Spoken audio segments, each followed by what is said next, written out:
Hello friends, సిరి kitchen స్వాగతం. నేను మిశ్రిని. ఎలా ఉన్నారండి? అందరూ బాగున్నారా? నేనైతే సూపర్గా ఉన్నానండి. అందరూ బాగుండాలి, అందులోనే ఉండాలి. ఈరోజు విషయం ఏంటంటే, ఓకేనా? ఈరోజు విషయం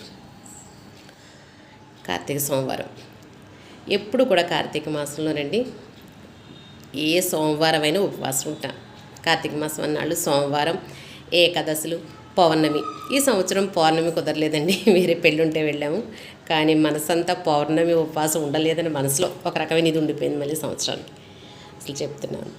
అలాగే ఇంకొక విషయం ఏంటంటే, 4:30కి లేసానండి ఈరోజు. ఉపవాసం కదా, దీపాలు పెట్టుకుని అన్నీ అయ్యేటప్పటికి మళ్ళీ మా ఆయనగారు క్యారేజ్ రెడీ చేయాలి.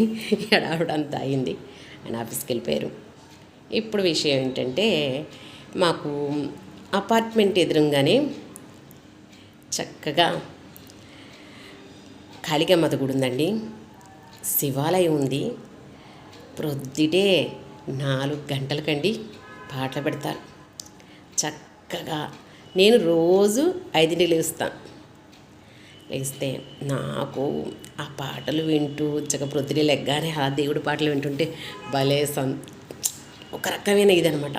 నిజంగా చాలా పవర్ అండి. దేవుడు పాటలు విన్నా, గుడికి వెళ్ళినా ఆ మనశ్శాంతి, అది దాన్ని ఏమనాలి కూడా నాకు తెలియదు, కానీ నిజంగా చాలా ప్రశాంతంగా ఉంటుంది. మనసంతా చాలా బాగుంటుందండి దేవుడి పాటలు వింటే. నిజంగా అదొకటి అదృష్టం అండి. అపార్ట్మెంట్ ఎదురుగా చక్కగా గుళ్ళు ఉన్నాయి, మంచి మంచి దేవుడి పాటలు వినపడతాయి. 5ంటికి లేచిన దగ్గర నుంచి రోజు పాటలు వింటూ వంట చేస్తాను నేను. చాలా బాగుంటుంది, భలే ఉంటుంది. ఇంకొక విషయం ఏంటంటే, ఉపవాసం ఉండగలిగే వాళ్ళు చక్కగా సోమవారం కదండి ఉపవాసం ఉండండి. లేదా ఉండలేను అనుకున్న వాళ్ళు భగవంతుడికి అన్నీ అనుకొని, స్వామి నేను ఇలా ఉపవాసం ఉండలేను అనుకొని చక్కగా మీరు ఉన్నంతసేపే కాసేపైనా ఏమి తినకుండా ఉండి ఆ తర్వాత భగవంతుడిని దండం పెట్టుకుని తినొచ్చు. ఎందుకంటే ఇప్పుడు ఆరోగ్యాలు కూడా పెద్ద బాగుంటాయి కదండి, అంతంత మాత్రంగా ఉంటున్నాయి. కాబట్టి ఇలా కుదిరితే అలాగా.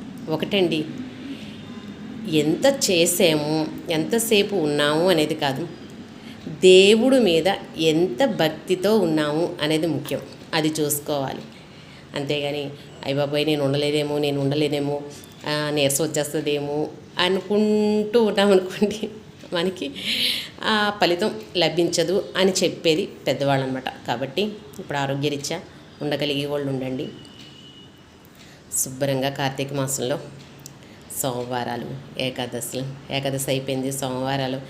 ఇప్పుడు ఇది సోమవారం అయిపోయింది, పౌర్ణమి అయిపోయింది. కాబట్టి చక్కగా పూజ చేసుకోండి, గుడి